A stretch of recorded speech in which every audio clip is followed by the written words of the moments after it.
The moment I saw Patricia standing in my driveway with a crowbar, prying at the control panel for my heated driveway system, I knew my Monday was about to get complicated. I had just returned from grabbing coffee at the local shop in Boulder, Colorado, where the winter mornings were brutal enough to justify the expensive heated driveway I had installed last fall.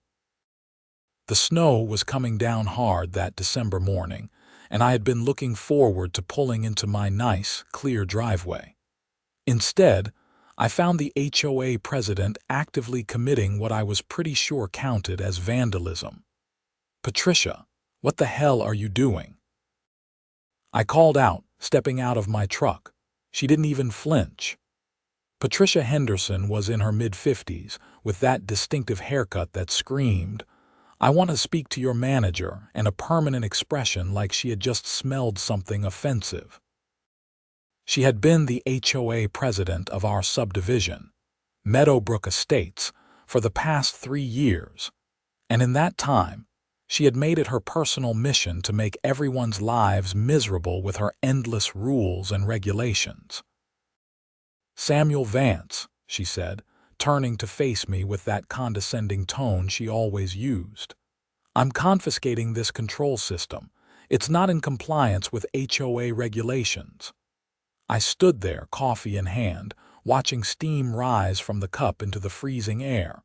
"What regulations?" "I got approval for this installation 8 months ago.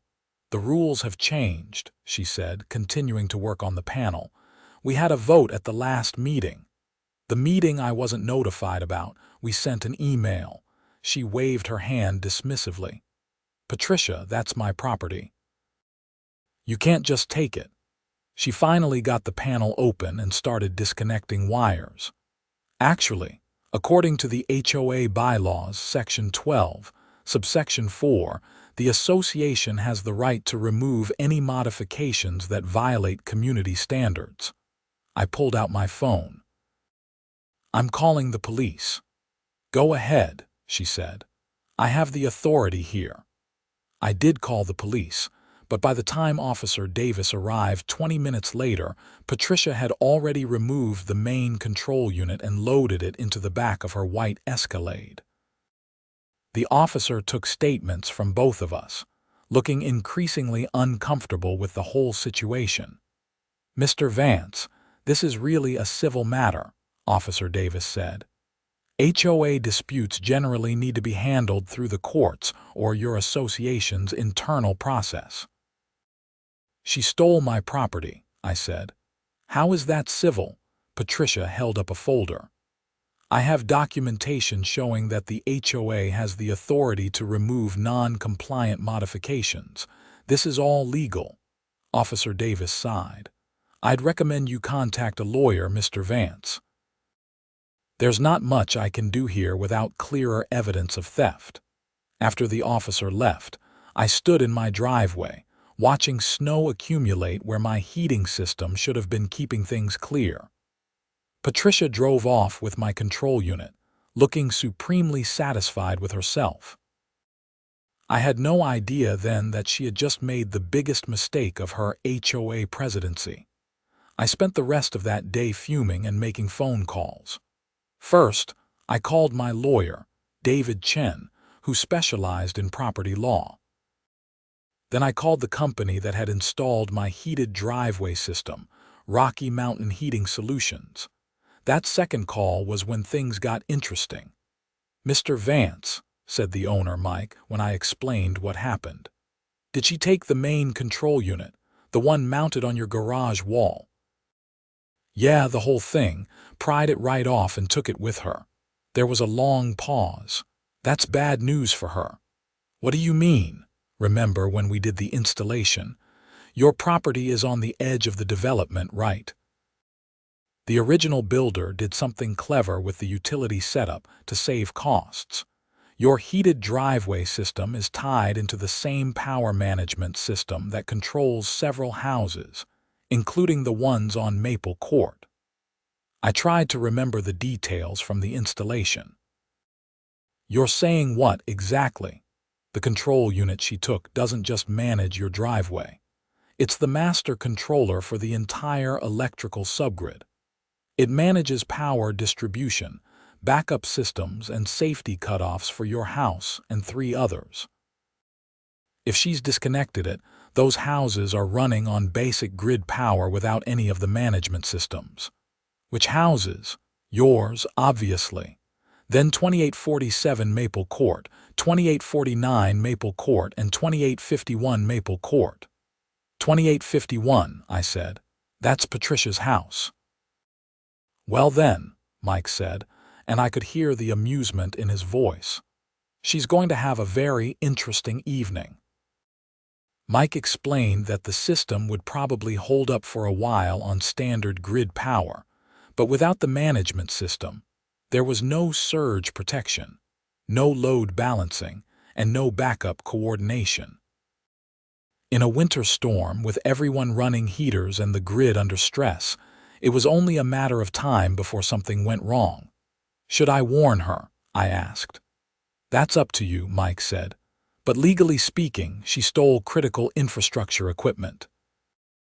I document everything and let her figure it out herself. I can come by tomorrow to assess the damage and provide a report for your lawyer. I thanked him and hung up.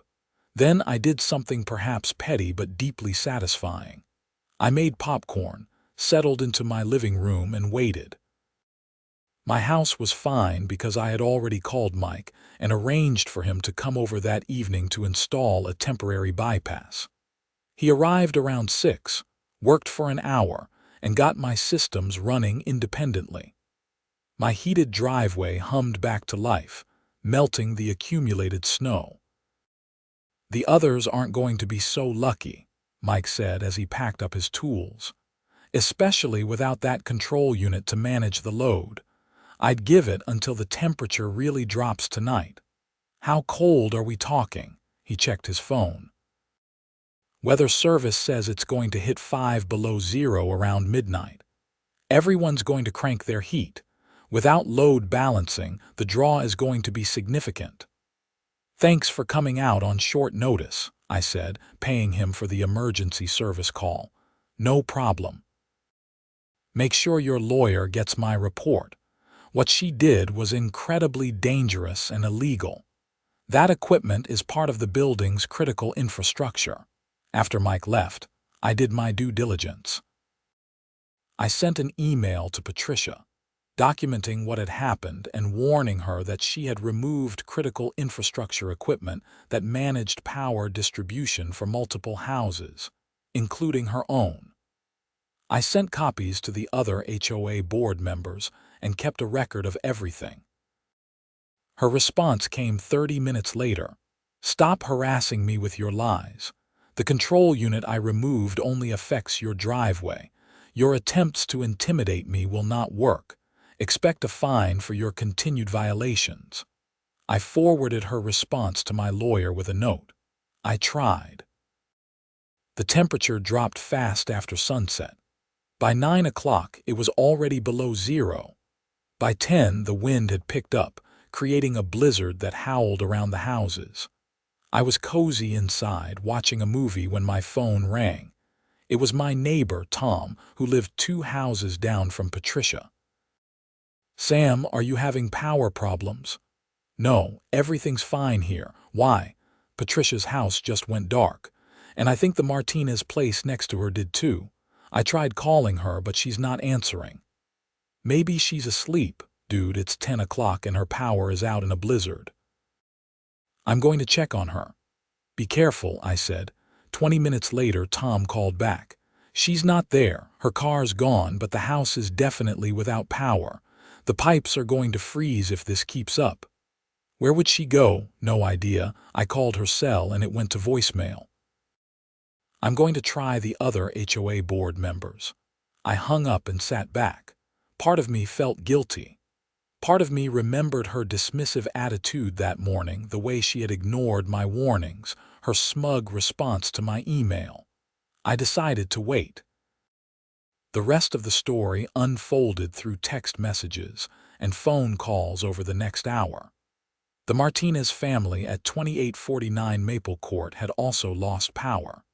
They had a newborn baby and had to pack up and go to a hotel. The Johnsons at 2847 were elderly and didn't have anywhere to go. Tom and some other neighbors helped get them set up with space heaters running off generators. Patricia remained unreachable until almost midnight. That's when my phone rang with an unknown number. "Is this Samuel Vance?" a woman's voice asked. "Yes." "This is Deborah Chen with the Boulder County Sheriff's Office. I'm calling about an incident involving Patricia Henderson. Are you familiar with her?" My stomach dropped. "Yes, she's my HOA president. Is she all right?" "She's fine, but she's been in an accident. She tried to drive to Denver in the blizzard and slid off Highway 36. She's not injured, but her car is in a ditch. She gave us your name and said something about you being responsible for her power being out." "That's complicated," I said. "She's being very insistent. She wants to file charges against you for sabotage." I took a deep breath. "Deputy, this morning Patricia Henderson removed critical electrical infrastructure equipment from my property without permission. She claimed it was an HOA violation, but what she actually took was the master control unit for a power management system that serves 4 houses, including hers. I warned her in writing what she had done, and she ignored me. I can provide documentation of everything." There was a pause. "Can you send me that documentation?" "Absolutely. I can email it right now." "Please do. I'm going to need to file a full report on this. If what you're saying is true, Mrs. Henderson may have created a dangerous situation that resulted in her own accident." I spent the next 30 minutes compiling everything. The emails, photos of the removed equipment, Mike's assessment, the warnings I had sent. I sent it all to Deputy Chen and copied my lawyer. An hour later, Deputy Chen called back. "Mr. Vance, I've reviewed the materials. I'm going to recommend charges against Mrs. Henderson for theft of infrastructure equipment and reckless endangerment. The fact that her actions left multiple houses without proper power management in dangerous weather conditions is serious." "What happens now?" "We'll be bringing her in for questioning once the roads are clear. In the meantime, I'd recommend you work on getting that equipment back and the systems restored. The equipment is in her garage according to her email, but I can't exactly break in to get it. We'll handle that. I'll be in touch." I finally went to bed around 2 in the morning, exhausted but satisfied that at least the authorities were taking this seriously. The next morning dawned clear and cold. The storm had passed, leaving everything covered in pristine white snow. My heated driveway was clear and dry. I could see Patricia's house from my living room window. There were no lights on, and snowdrifts had piled up against her garage door. Mike arrived at 9 as promised, bringing another technician with him. "Ready to document the disaster?" he asked. We went to each of the affected houses. The Martinez family had returned from their hotel and were dealing with several burst pipes in their basement. The Johnsons were shaken but okay, staying with Tom temporarily. Patricia's house was locked up tight, but we could see through the windows that there was water damage from frozen and burst pipes. "This is going to be expensive," Mike said, taking photos and notes. "Probably 100,000 in damages across all 3 houses, not counting your stolen equipment and my emergency service fees." "Can you testify to all this if needed?" "Absolutely. This is one of the most reckless things I've seen in 20 years of doing this work. You don't just rip out critical infrastructure because you don't like someone." Deputy Chen arrived around 11, along with another officer. She had a warrant to search Patricia's garage for the stolen equipment. "Is she here?" I asked. "She's currently in a hotel. We asked her not to return to the property until we've completed our investigation." The garage door was opened by a locksmith the sheriff's office had brought along. Inside, sitting on a workbench, was my control unit. Mike immediately began documenting its condition. "It's damaged," he said. She didn't just disconnect it carefully. She ripped wires out, broke mounting brackets. "This unit is probably totaled." "Can you fix the system?" I asked. "I'll need to install a completely new unit. That's about $15,000 for the equipment plus installation." The good news is that we can get the basic systems running today with a temporary setup. Deputy Chen was taking photos and notes. "Mr. Vance, we're going to need to keep this as evidence. How soon can you get the replacement equipment?" Mike checked his phone. "I can have it here by Thursday." "That works. We'll photograph everything and then you can install the new system. Make sure you document all costs for restitution." Over the next few days, the situation escalated. Patricia was formally charged with theft, vandalism, and reckless endangerment. The HOA board held an emergency meeting and voted to remove her as president. Apparently, this was not the first time she had overstepped her authority, but it was definitely the most dangerous. The Martinez family and the Johnsons both filed civil suits against Patricia for the damages to their homes. I filed my own suit for the stolen equipment, the cost of repairs, and punitive damages. My lawyer estimated that Patricia was looking at over $200,000 in total liability, not counting her criminal defense costs. "She's done," David said during one of our meetings. "The HOA's insurance won't cover this because she was acting outside her authority. Her homeowner's insurance is going to fight it. She's personally liable for everything." "Part of me feels bad," I said. "Don't. She did this to herself. You warned her multiple times. She chose to ignore you and everyone else."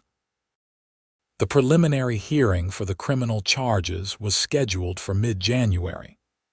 In the meantime, Patricia hired a lawyer who tried to argue that she had been acting in her official capacity as HOA president, and therefore couldn't be held personally liable. That argument fell apart when the HOA's own lawyer testified that Patricia had not brought the issue to the board for a vote, had not followed proper procedures, and had no authorization to remove infrastructure equipment. In fact, the HOA bylaws she had cited didn't say anything close to what she claimed. "She made it up," David explained after reviewing the documents. "The section she quoted doesn't exist. She apparently thought no one would actually check. That's insane. That's Patricia." The investigation also revealed that she had a history of this kind of behavior. Other homeowners came forward with stories of Patricia making up rules, imposing arbitrary fines, and generally abusing her position. One couple had been fined $5,000 for painting their front door a color Patricia didn't like, even though the HOA guidelines specifically allowed that color. Another homeowner had been threatened with a lien on their property for having a basketball hoop in their driveway, despite there being no rule against it. The more that came out, the uglier it got. Patricia had apparently been running the HOA like her personal fiefdom for years, and everyone had been too intimidated or too busy to challenge her effectively. The civil suits moved faster than the criminal case. By late January, we were in mediation. Patricia's lawyer looked haggard, and Patricia herself looked like she had aged 10 years. Gone was the confident, condescending woman who had stood in my driveway with a crowbar. In her place was someone who clearly understood that her life was falling apart. "My client is prepared to offer a settlement," her lawyer said. "We're listening," David replied. The offer was comprehensive. Patricia would pay for all repairs to the 3 damaged houses, replace my control system, cover all legal fees, pay $15,000 in punitive damages to me, and resign from the HOA board permanently. In exchange, we would agree not to pursue additional damages. "What about the criminal charges?" I asked. "Those are separate," her lawyer said. "She'll be pleading guilty to misdemeanor vandalism and paying fines. The prosecutor has agreed to drop the more serious charges in exchange for the plea." I looked at David. He shrugged. "It's a good offer. You'll be made whole and she faces consequences. The Martinez family and the Johnsons are okay with this. They've already accepted their portions of the settlement." I thought about it. Part of me wanted to push for more, to make sure Patricia really paid for what she had done. But another part of me just wanted this to be over. "I want one more thing," I said. "What's that?" her lawyer asked. "A written apology. A real one, not some lawyer-drafted non-apology. I want Patricia to write in her own words an acknowledgement of what she did and how it affected people." Patricia's lawyer started to object, but Patricia held up her hand. "Fine. I'll do it." 2 days later, I received a handwritten letter from Patricia. It was 3 pages long, and to my surprise, it seemed genuine. She wrote about how the power of being HOA president had gone to her head, how she had convinced herself that she was protecting the neighborhood when she was really just being controlling and vindictive. She acknowledged the danger she had put people in and the damage she had caused. She apologized specifically to me, to the Martinez family, to the Johnsons, and to everyone else she had hurt with her actions. "What do you think?" my girlfriend, Grace Norton, asked when I showed her the letter. We had started dating a few months before all this happened, and she had been incredibly supportive throughout the ordeal. "I think she means it," I said. "I think she finally understands what she did. Are you going to accept the settlement?" "Yeah, it's enough." We signed the settlement papers in early February. Patricia paid in full within a week. The money came from her selling some investment properties she owned. According to Tom, she was also putting her house up for sale and planning to move out of state. The criminal case wrapped up shortly after. Patricia pleaded guilty to misdemeanor vandalism and was sentenced to 200 hours of community service and 3 years of probation. She also had to pay a fine to the county. The HOA elected a new board in March. The new president was a retired engineer named Robert, who immediately set about reforming the association's procedures to prevent anyone from abusing their authority the way Patricia had. They brought in a professional management company, rewrote the bylaws to include proper checks and balances, and established a clear appeals process for disputes. Mike finished the permanent repairs to the power management system in early March. The new control unit was actually an upgrade, with better efficiency and monitoring capabilities. "Silver lining," he said as he showed me how to use the new interface on my phone. "You've got the best system in the county now." "Thanks for everything," I said. "Your testimony really helped." Just doing my job. But seriously, I've been telling people about this case in my industry talks. It's a perfect example of why infrastructure systems need proper protection and why homeowners need to understand what they're dealing with. Life slowly returned to normal. The Martinez family got their house fully repaired and had their pipes upgraded to prevent future freezing. The Johnsons moved in with their daughter in Denver, deciding they were getting too old to handle Colorado winters. Their house sold in April to a nice young couple. Patricia's house sat empty for months. She had listed it for sale in February, but the market was slow, and word had gotten around about what happened. People were nervous about the property's history, even though there was nothing actually wrong with the house once the pipes were repaired. Grace and I got engaged in May. We celebrated with a small party in our backyard, inviting all the neighbors who had been so supportive during the whole ordeal. Tom gave a toast about community and standing up for what's right. It was corny but touching. Think you'll stay in Meadowbrook Estates?" Grace asked later that night. "Yeah," I said. "I mean, Patricia's gone. The HOA is actually functional now, and honestly, I kind of like it here. Even after everything that happened, maybe because of it, we've got a real community now. People actually talk to each other and help each other instead of just avoiding conflict." She kissed me. "Then I'm glad we're staying." In July, Patricia's house finally sold. The new owners were a family from California with 3 kids. They knocked on my door the day they moved in. "Hi, I'm Jennifer," the woman said. "We just wanted to introduce ourselves. I hope we're not intruding." "Not at all," I said. "Welcome to the neighborhood." "We heard there was some kind of incident with the previous owner," her husband Mark said carefully. The real estate agent was kind of vague about it. I gave them the condensed version of the story. Their eyes got wider as I talked. "Wow," Jennifer said. "That's intense. Is the HOA okay now?" "Much better. New board, new management company, actual reasonable rules." "That's good to hear." "We were worried. You'll be fine. Everyone here is pretty great, actually. Let me know if you need anything." They thanked me and headed back to their moving truck. Grace came out onto the porch and stood next to me. "Nice people," she said. "Yeah, I think they'll fit in well." That evening, I fired up my heated driveway system for the first time since getting the new control unit installed. It wasn't cold enough to need it, but I wanted to make sure everything worked perfectly.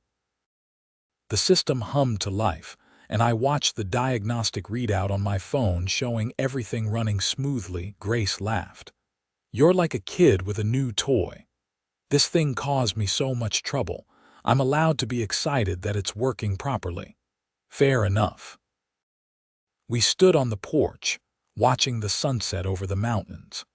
It was one of those perfect Colorado evenings, the kind that reminded you why you lived here despite the harsh winters and occasional HOA drama. My phone buzzed. It was a text from David, my lawyer. "Thought you'd want to know. Patricia completed her community service today. Her probation officer said she spent most of it working at a women's shelter and was actually really helpful. Sounds like she's trying to turn things around." I showed the text to Grace. "How do you feel about that?" she asked. "Good, I guess." I never wanted to ruin her life. I just wanted her to stop abusing her power and face consequences for what she did. Sounds like she has. Yeah. We went inside. I made dinner while Grace set the table. It was wonderfully mundane, beautifully normal. After months of lawyers and courts and stress, normal felt like a luxury. Over dinner, we talked about wedding plans. Grace wanted a small ceremony in the fall, maybe up in the mountains. I was fine with anything as long as she was happy. We debated venues and guest lists and whether we wanted a DJ or a band. "Oh, we should invite Tom and his wife," Grace said. "They were so helpful during everything." "Definitely. And Mike, the heating guy, he literally saved the day." "This is going to be a weird guest list. Half wedding guests, half people who helped you defeat an HOA tyrant." "Best wedding ever," I said. After dinner, we went for a walk around the neighborhood. The summer evening was perfect, with kids playing in yards and people working in gardens. We waved to neighbors, stopped to chat with a few, and just enjoyed being part of a functioning community. When we got back home, there was an envelope taped to our front door. Inside was a card from the new HOA board. "Dear Sam, we wanted to formally thank you for your actions earlier this year.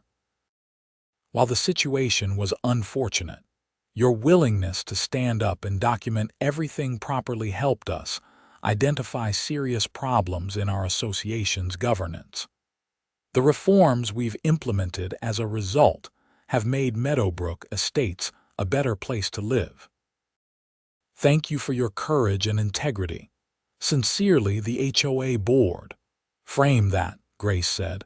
"How often does someone get thanked by their HOA? Pretty sure never." "Exactly." I did frame it, actually. It went up in my home office right next to my desk. Whenever I had a bad day, I could look at it and remember that sometimes standing up for what's right actually works out. The rest of the summer passed peacefully. Grace moved in officially in August, and we spent weekends making the house ours, picking out furniture and paint colors. For once, I didn't have to worry about HOA approval for anything because the new board actually followed their own reasonable guidelines. In September, I ran into Patricia at a coffee shop in Boulder. I almost didn't recognize her. She had cut her hair short and she looked healthier somehow, less stressed. She saw me and froze. "Sam," she said. "Patricia, how are you?" "I'm okay. I'm working at a nonprofit now. Nothing glamorous, but it's good work." "That's great." There was an awkward pause. "I wanted to thank you," she finally said. "For what?" "For not destroying me completely. You could have pushed for more, but you didn't. And I know I deserved worse than I got." "You made a mistake," I said. "A really serious mistake, but still a mistake. Everyone deserves a chance to learn from their mistakes." I did learn. I'm in therapy now, working through some stuff. Turns out I have control issues. She laughed, but it was self-deprecating, not bitter. "Who knew? I'm glad you're doing better." "Me too. And congratulations on your engagement. I heard through the grapevine." "Thanks. I should go, but really thank you for everything." She left and I sat down with my coffee. Grace had been waiting at a table by the window. "That looked intense," she said. "It was okay. I think she really has changed. Good for her. Ready to move on, completely." We did move on. Our wedding in October was beautiful, held at a lodge in the mountains with about 50 guests. Tom gave a speech that somehow worked in a joke about heated driveways. Mike came and brought his wife, and we had a great time catching up about non-HOA things. The Martinez family sent a gift and a card wishing us well. They had become good friends over the months. Little Carlos, their baby who had been endangered by Patricia's actions, was now a chubby, happy toddler who loved playing in the snow. Winter came again. This time, when the first snowstorm hit, my heated driveway performed flawlessly. I watched from my window as snow melted on contact with the warm surface while the rest of the neighborhood scrambled to shovel. Grace came up behind me and hugged me. "Thinking about last year?" "Yeah, crazy how much has changed. All because Patricia decided to steal your stuff." "All because Patricia made a really dumb decision and I decided to fight back properly." "I'm proud of you, you know. A lot of people would have just let it go or gotten angry and done something stupid. You did it right. I had good help. Still. You stood up for yourself and for the other people she hurt. That matters." She was right. It did matter. The neighborhood was better now because someone had finally said enough was enough and followed through properly. Not with vigilante justice or escalation, but with documentation, legal action, and persistence. The new HOA board continued to improve things. They instituted monthly community meetings where anyone could bring up concerns.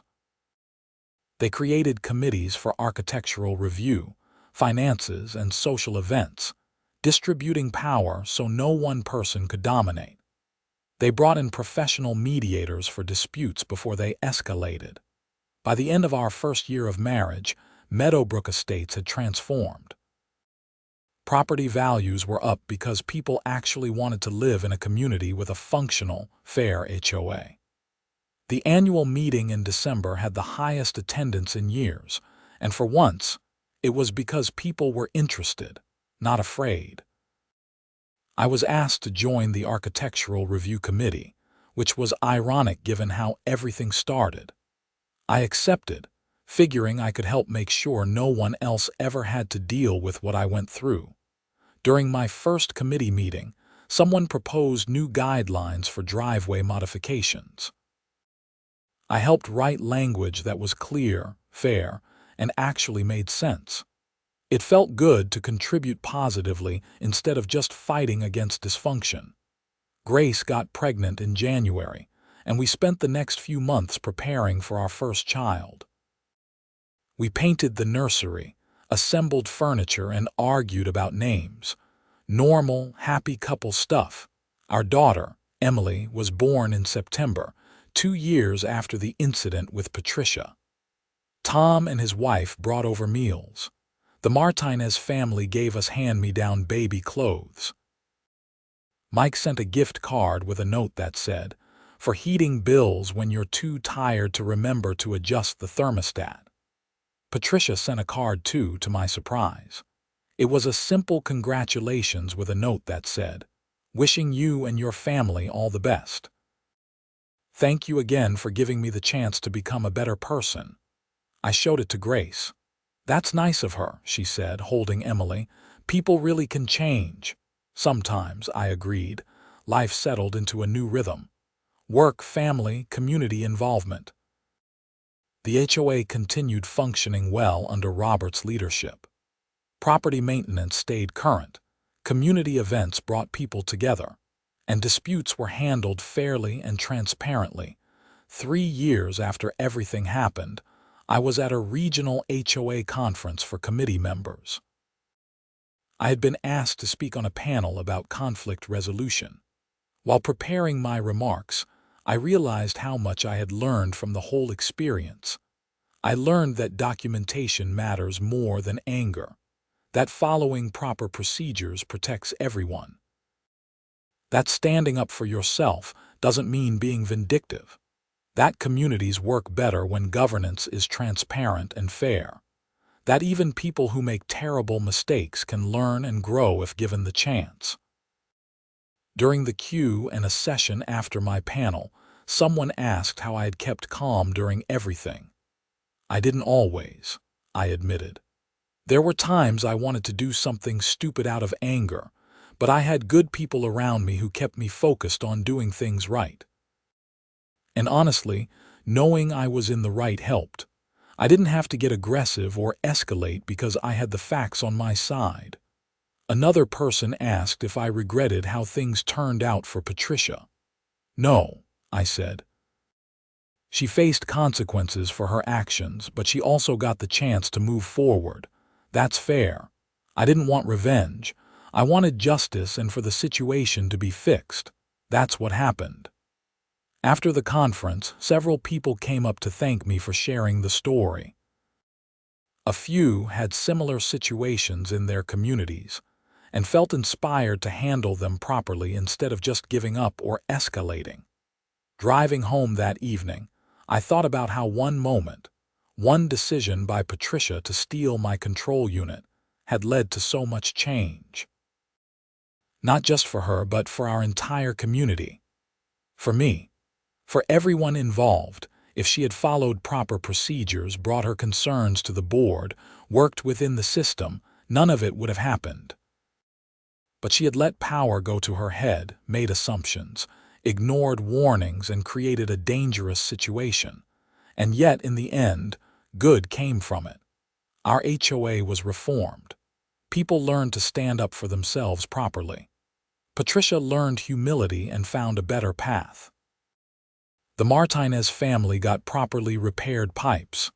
The community came together. It was messy and stressful and expensive, but it worked out. When I got home, Grace was reading to Emily. They looked up when I came in.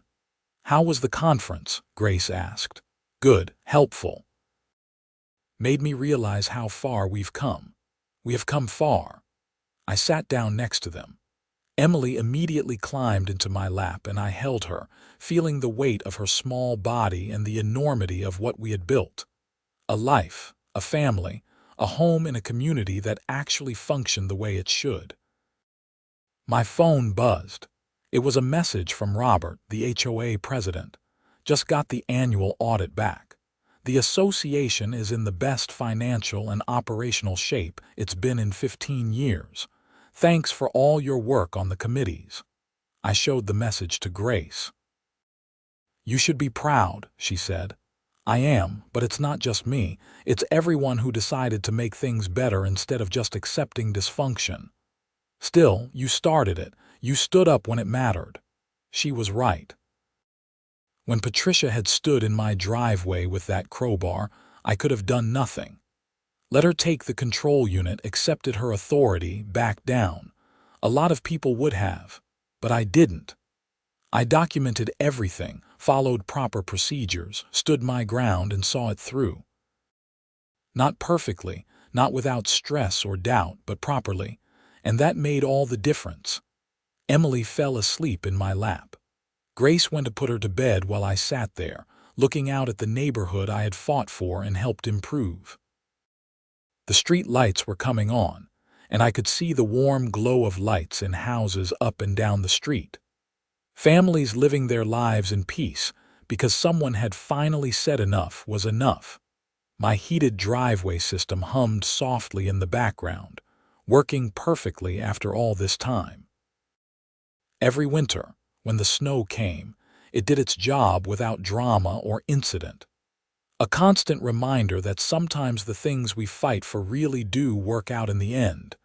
Grace came back and curled up next to me on the couch. We sat in comfortable silence, watching the evening settle over our neighborhood.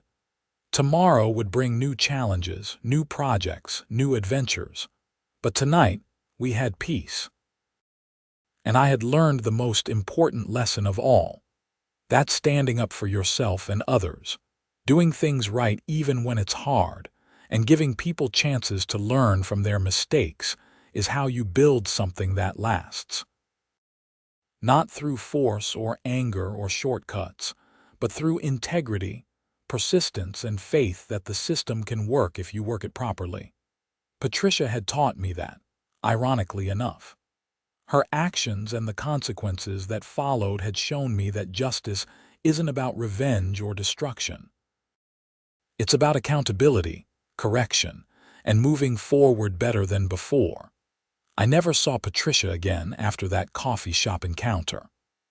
I heard through Tom that she had eventually moved to Oregon and was doing well, working at a nonprofit that helped formerly incarcerated women re-enter society. Apparently, she had found her calling in helping others the way she wished someone had helped her before she spiraled into her HOA power trip. I hoped that was true. I hoped she really had found peace and purpose. Because in the end, that was what all of this had been about. Not destroying someone, but creating accountability and allowing for redemption. Making sure consequences were real but not permanently devastating. The HOA continued to thrive. Property values rose steadily. New families moved in, drawn by the reputation of a well-run community. Old families stayed, enjoying the improved atmosphere. The annual meetings became almost pleasant, focused on genuine improvements rather than power struggles. And me. I learned that sometimes the worst situations create the best opportunities for change. That courage doesn't mean being fearless. It means doing the right thing even when you're afraid. That communities are built one decision at a time, one person at a time, one moment of integrity at a time. All because an HOA Karen stole my heated driveway controls and didn't know the system powered her house too. It was such a simple, stupid mistake on her part. But it changed everything for all of us in ways none of us could have predicted, and in the end, that was enough.